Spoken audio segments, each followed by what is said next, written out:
mineralocorticoides, ¿no es cierto? Y la potencia respecto a su efecto antiinflamatorio, inmunosupresor y a su acción retenedora de sal o acción mineralocorticoide, ¿no? Hemos visto la duración de acción de cada grupo y habíamos dejado subrayado de que si bien existe diferencia entre la acción, la potencia de acción antiinflamatoria y retenedora de sal, en el resto de los efectos no hay diferencias muy claras. Casi todos alteran el metabolismo de carbohidratos, proteínas y grasas y también suprimen el eje hipotálamo hipofisiario, ¿ya? Ahora, hemos visto también de que el uso clínico de los fármacos está alejado del uso endocrino exclusivo, ¿no? Hemos visto de que la mayor parte de las especialidades médicas los prescriben y a veces se abusa de estos fármacos. Obviamente, de todos los efectos adversos que pudieran existir, y en esto se ha estudiado más en el terreno fuera de la endocrinología que dentro de la endocrinología. Sin embargo, les digo, hay alteraciones que necesitan específicamente de esta terapia, ¿no? Y esto es hablando de la insuficiencia córtico suprarrenal aguda, ¿ya? Esta es una enfermedad que requiere tratamiento inmediato. Esta es una afección que se desarrolla entre 24 a 48 horas en algunos pacientes que estaban recibiendo una terapia con corticosteroides, pero han sido suspendidos bruscamente, ¿ya? O un síndrome de Cushing que ha sido operado y obviamente puede, si no se hace el reemplazo adecuado, puede desarrollarse, ¿ya? Es una enfermedad que requiere tratamiento inmediato, ¿ya? Y que es lo que se recomienda, en este caso, se recomienda administrar la hidrocortisona por vía intravenosa a una dosis de 100 miligramos cada 8 horas, ¿ya? Esto de inmediata. Luego se va reduciendo poco a poco la dosis hasta alcanzar en 5 días la dosis de mantenimiento que debería ser alrededor de 50 miligramos día, ¿ya? La hidrocortisona es el fármaco de elección para tratar una insuficiencia córtico suprarrenal aguda, ¿ya? Y es imperativo también corregir todas las anomalías hidroelectrolíticas. Contribuye a esto administrar la fludrocortisona. Una vez que se ha alcanzado la dosis de mantenimiento de la hidrocortisona, se agrega la fludrocortisona, ¿no es cierto?, hasta lograr corregir la anomalía hidroelectrolítica, ¿ya? Ese es el tratamiento de una insuficiencia córtico suprarrenal aguda. Oye, vamos a dejar de entrar a los últimos para después ya no interrumpir la clase.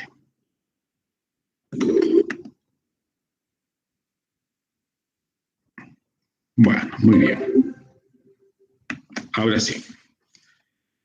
Entonces, cuando hablamos de enfermedad crónica, insuficiencia córtico suprarrenal crónica, nos referimos a la enfermedad de Addison, ¿ya? Esta es una enfermedad que tiene manifestaciones clínicas típicas, ¿ya? La parte crónica se presenta de manera insidiosa, ¿ya? Primero hay astenia, pérdida de peso, anorexia, náuseas, hay fatiga progresiva, pero también hay hiperpigmentación de la piel y hay tendencia a hipotensión e hipoglicemia, ¿ya? Hay avidez por la sal. En algunos casos puede simular, hay episodios de dolor abdominal, puede simular un abdomen agudo, y en algunos casos también hay un retraso en la pubertad en la gente que lo padece, ¿ya? ¿Por qué se puede producir la insuficiencia córtico suprarrenal? En algunos casos, la tuberculosis es una enfermedad o algunos pacientes que han sido operados de glándulas, se han hecho la suprarrenalectomía y que obviamente no reciben el tratamiento específico, ¿ya? En algunos casos, esta insuficiencia crónica puede agudizarse y producir estados de descompensación severa que llevan al estado de choque e inclusive la muerte, ¿ya? El tratamiento de la enfermedad de Addison es en base a hidrocortisona, a menos dosis, obviamente, que en el caso agudo. La dosis sería de 20 a 30 miligramos día, ¿ya? Y el complemento es la fluorocortisona a dosis más bajas todavía, que es de 0,05 a 0,2 miligramos día, ¿ya? En este caso, estos dos son los fármacos de elección. Ya en algún caso se recalca de que los glucocorticoides de acción prolongada no deben administrarse porque estos carecen de actividad mineralocorticoide, por lo tanto no se recomienda, ya ni la dexametasona ni la betametasona. En la Facultad de Medicina nosotros teníamos una señora que ya se debió jubilar, ya no la veo hace mucho tiempo, pero tenía una enfermedad de Addison marcada porque tenía todas las características que dice el cuadro clínico. ¿Ya? Vamos a hablar ahora de lo que se llama la hiperplasia suprarrenal congénita. Esto es un riesgo que corren todos aquellos defectos específicos, aquellos pacientes que tienen defectos en la síntesis de cortisol, ¿ya? Puede dar esto. La más frecuente es la carencia de esta enzima, llamada P450C21 hidroxilasa 21-alfa, ¿ya? El paciente presenta una síntesis de cortisol reducida como una especie de mecanismo compensatorio. Hay un incremento de ACTH, las glándulas se vuelven hiperplásicas, ¿ya? Y la síntesis de andrógenos puede ocasionar anormalidades genitales con tendencia a la virilización en el caso del varón y en el caso de la mujer, ambigüedad genital, ¿ya? A veces esto se detecta en la embarazada y esto obviamente requiere tratamiento de urgencia para que el niño o el recién nacido no la padezca, ¿ya? Entonces, la prevención de la hiperplasia suprarrenal congénita se la previene, digamos, con dexametasona, administrando dexametasona a la madre, ¿no es cierto? Y cuando se nota que a pesar de la prevención el lactante ha desarrollado esta hiperplasia suprarrenal, ¿no? El paciente debe recibir tratamiento, ¿ya? ¿Qué se recomienda administrar al recién nacido, digamos? Hidrocortisona intravenosa, más soluciones hidroelectrolíticas. Dar también alternativas de prednisona en días alternos y la fluorocortisona. Les hemos dicho esto por su acción mineralocorticoide, ¿no? ¿Ya? Vamos a hablar ahora del síndrome de Cushing, ¿ya? Lo que más vemos no es el síndrome de Cushing primario, sino el síndrome de Cushing iatrogénico. Les había dicho que el uso prolongado de corticosteroides y las altas dosificaciones pueden llevar a este síndrome. Pero vamos a mencionar aquí otras causas, ¿no? Que son endócrinas. Las causas más frecuentes, digamos, dentro del terreno endocrino del síndrome de Cushing son, primero, la hiperplasia suprarrenal secundaria a un adenoma hipofisiario. Este adenoma hipofisiario secreta ACTH y esto constituye un estímulo permanente y hace que las glándulas suprarrenales se hiperplasien, causa frecuente. Luego, los tumores dentro de la misma glándula suprarrenal, ¿no? Que pueden producir, son adenomas, en algunos casos son tumores malignos, pero producen un exceso de cortisol, ¿ya? Y también se ha visto de que hay producción ectópica de ACTH por otro tipo de tumores que no son precisamente hipofisiarios. Todos ellos dan un exceso de cortisol, ¿ya? ¿Y qué es lo que vemos? Es un cuadro clínico característico, fíjense, que afecta y le da, por ejemplo, este cuadro clínico. Una joroba de búfalo, que es una redistribución de la grasa corporal, pérdida de la grasa, es decir, un incremento de la grasa supraclavicular, la cara redonda de luna llena con eritema malar, una clara cara pletórica, una obesidad central, el paciente tiene hipertensión arterial, la piel delgada, los bracitos y las piernas muestran notable atrofia muscular, pero aquí destaca mucho el aumento de la grasa abdominal, ¿ya? Estos pacientes tienen tendencia a la osteoporosis, hiperglicemia, ¿ya? Son muy vulnerables a procesos infecciosos, tienen trastornos de una cicatrización que se presenta deficiente para desarrollar equimosis o hematomas. Y otra condición es que, como tienen osteoporosis, además pueden tener una necrosis avascular de la cabeza femoral, lo que lleva al paciente a tener fracturas patológicas y se someten a veces, en este caso, a cirugías de reemplazo de cadera, ¿ya? Es decir, y cataratas a nivel ocular, ¿ya? A nivel del sistema nervioso central pueden desarrollar hipertensión intracraneal, es decir, y tener episodios de euforia, depresión, una labilidad emocional muy, muy marcada, ¿ya? Las causas aquí están descritas y el cuadro clínico es este. Entonces, ¿qué se recomienda? Primero es la parte quirúrgica, ¿no es cierto? Si es un tumor hipofisiario, hay que resecarlo. Si es un tumor de la glándula suprarrenal, lo mismo. Hay que hacer una extirpación quirúrgica, ¿ya? O hacer radiación o radioterapia. ¿Listo? ¿Ya? Y luego administrar, obviamente, antes de la cirugía y durante la cirugía, hidrocortisona, ¿ya? Intravenosa, soluble, 300 miligramos. El mismo día de la cirugía se empieza ya a administrar y luego ya en el postoperatorio se va reduciendo la dosis hasta cifras normales de sustitución, que hemos dicho que son de 50. ¿No ve? Una dosis de 50, aquí está. Mire. Se puede alcanzar la dosis de 50 miligramos día o reducirse inclusive a 20 a 30 miligramos día. ¿Ya? Vamos a volver a nuestro síndrome de Cushing. ¿Ya? Nosotros no vemos tanto esto por este tipo de trastornos. Se ve más el síndrome de Cushing iatrogénico ocasionado por altas dosis y durante tiempo muy prolongado de glucocorticoides. ¿Ya?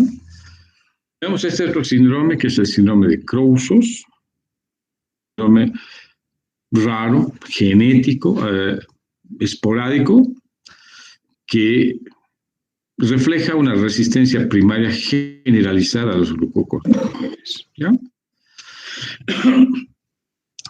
Hemos dicho que tiene una base genética y se produce por una serie de mutaciones que inactivan al gen del receptor de glucocorticoides, ¿ya? De repente este receptor no responde adecuadamente a los glucocorticoides. ¿Qué ocasiona esto? Un aumento de la ACTH, de la hormona adenocorticotropina, un aumento de los andrógenos suprarrenales, del cortisol y sus precursores, ¿ya? Si ustedes se fijan, clínicamente, ¿cómo se refleja esto? El paciente tiene tendencia a la hipertensión, ¿ya? Con o sin alcalosis.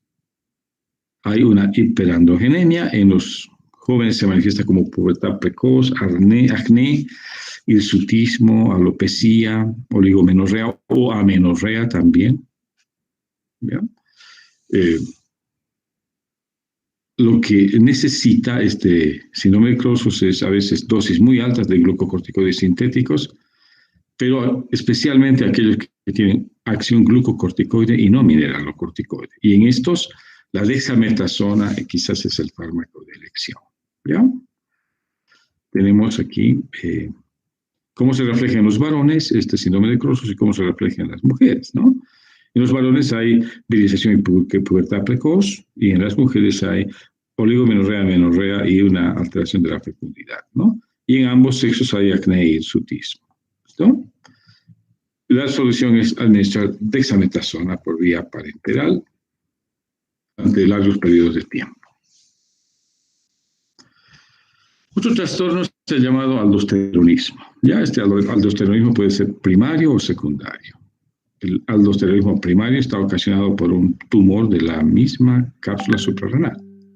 Y el secundario, obviamente, puede ser ocasionado por glándulas hiperplásicas o tumor maligno que también cursan con una elevada secreción de aldosterona.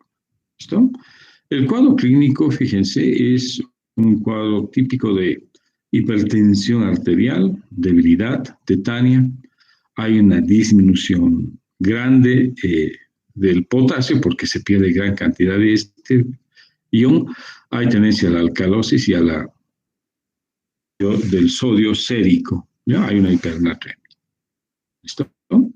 Este síndrome de aldosteronismo no solamente se presenta por causa tumoral, sino también por una secreción excesiva a veces de hormonas como esta, ¿no? Desoxicorticosterona, corticosterona y la 18-hidroxicorticosterona. Si nosotros hacemos una dosificación hormonal de estos compuestos, también podemos diagnosticar aldosteronismo clínico. ¿Ya? ¿Qué es lo que se debe hacer en este caso de aldosteronismo? Ya, si es primario, obviamente habría que resecarlo, ¿no es cierto? Y si es secundario y los tumores son resecables, obviamente habría que resecarlos. Pero el manejo farmacológico puede ser hecho con fluorocortisona, a una dosis de 0,2 miligramos por 3 días, administrada cada 12 horas. O también intentar el acetato de desoxicorticosterona, esta dosis, ¿no? 20 miligramos día por 3 días, pero por vía intramuscular. Si las cifras no llegan a la normalidad, recién se administra la espironolactona, que es un antagonista de la aldosterona. Este sí es el fármaco último que se debe aplicar, donde se obtiene la mejoría que esperamos, ¿no ve? La espironolactona quizás el fármaco adecuado en casos de aldosteronismo. ¿Vamos? Muy bien. Ahora, hay usos de los corticosteroides para fines diagnósticos, ¿ya? En este caso, digamos, se habla de un fármaco potente como la dexametasona. Este es un fármaco que nos ayuda a diagnosticar el síndrome de Cushing, el diagnóstico diferencial en los estados psiquiátricos de depresión. Y la prueba se llama prueba de supresión con dexametasona. ¿Ya? Es interesante porque se administra 1 miligramo bioral de este compuesto a las 11 de la noche y al día siguiente se toma una muestra plasmática. Si el resultado es cortisol normal, es decir, de menos de 3 microgramos por 100, no tiene síndrome de Cushing, ¿no? Pero si el paciente tiene un cortisol mayor a 5 microgramos por 100 ml, tiene síndrome de Cushing. ¿Ya? Estos resultados, en el caso, digamos, del síndrome de Cushing, son confiables, pero en el caso del que el paciente tenga además depresión, ansiedad, o sea, tenga alteraciones emocionales, puede ser no confiable, ¿ya? Porque esto, hemos dicho, el ciclo circadiano del cortisol depende mucho de que las situaciones de estrés o terapias que llevan a veces a una alteración en el comportamiento farmacocinético de los corticosteroides, ¿no? Es decir, fármacos que aumentan el catabolismo de la dexametasona y obviamente hacen de que disminuya su duración de acción, ¿no? Entonces, esta es una prueba que se realiza para fines diagnósticos y se llama prueba de supresión con la dexametasona. El objetivo es diagnosticar el síndrome de Cushing, ¿no es cierto? Ya. Hay una prueba llamada de Lidl, ¿ya? Esta prueba es útil para también diagnosticar el síndrome de Cushing, ¿ya? Si hay una disminución del ACTH, ¿no es cierto? Se habla de supresión, pero si En caso de que haya tumores de la corteza suprarrenal o síndromes de hipersecreción de ACTH ectópicas, ¿no es cierto?, se habla de no supresión, ¿ya? Es decir, en el caso de enfermedad de Cushing había un mecanismo de supresión, y en este caso de tumores de la corteza suprarrenal o de síndromes de ACTH ectópicas se habla de no supresión, ¿ya? Esta prueba de IRID se realiza administrando la dexametasona 0,5 miligramos cada 6 horas, bioral, durante 2 días, ¿ya? Y seguida de dexametasona 2 miligramos cada 6 horas por 2 días, ¿ya? Por vía también oral, y luego se hace el análisis de orina, ¿ya? Entonces, lo que se debe hacer es la medición del cortisol plasmático a las 8 de la mañana del día siguiente, ¿ya? Esto se realiza cuando hay necesidad de diagnosticar un Cushing de un Cushing iatrogénico, ¿ya? Un Cushing endocrino de un Cushing iatrogénico. Vamos a ver ahora algunos usos clínicos de los corticosteroides de acción prolongada, ¿ya? Uno de ellos, un uso clínico demostrado, es que estos compuestos son capaces de estimular la maduración pulmonar en el feto, especialmente cuando la madre, cuando la embarazada tiene problemas durante el embarazo y hace prever de que el parto puede ser antes de las 34 semanas, ¿ya? Entonces, cuando hay amenazas de parto prematuro o inmaduro, se administra a la madre la betametasona, ¿ya? Obviamente, esto ha demostrado de que si se produjera el parto antes de este periodo de tiempo, el niño no tuviera problemas de insuficiencia respiratoria o distrés respiratorio, ¿ya? Esto previene. ¿Por qué? Porque hemos dicho que los corticoides de acción prolongada promueven la producción de surfactante, lo que ayudaría muchísimo a evitar este síndrome, ¿ya? ¿Cómo se administra la betametasona? A la razón de 12 miligramos por vía intramuscular, ¿ya?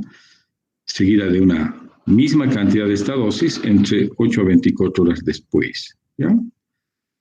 Entonces, se une a proteínas maternas y el metabolismo es menor a nivel de la placenta, por lo que pasa muy bien a la circulación fetal y obviamente evitando que se instale este síndrome en caso de parto prematuro. Es un uso demostrado de la betametasona. Y hemos dicho, ¿cuál es la mayor cantidad de indicaciones de los? Casi todos ellos fuera del contexto de trastornos endócrinos. Y miren el listado, enorme, ¿no? Se utiliza en reacciones alérgicas, ¿no? De todo tipo, desde el edema angioneurótico, asma bronquial, picaduras de abejas, dermatitis de contacto, reacciones farmacológicas, rinitis, alergia, enfermedad del suero, urticaria. Es enorme el uso. Ahora, trastornos vasculares y de la colágena. Hablamos de arteritis, lupus, síndromes mixtos, ¿no? Polimiositis, polimialgia, artritis reumatoidea, arteritis temporal.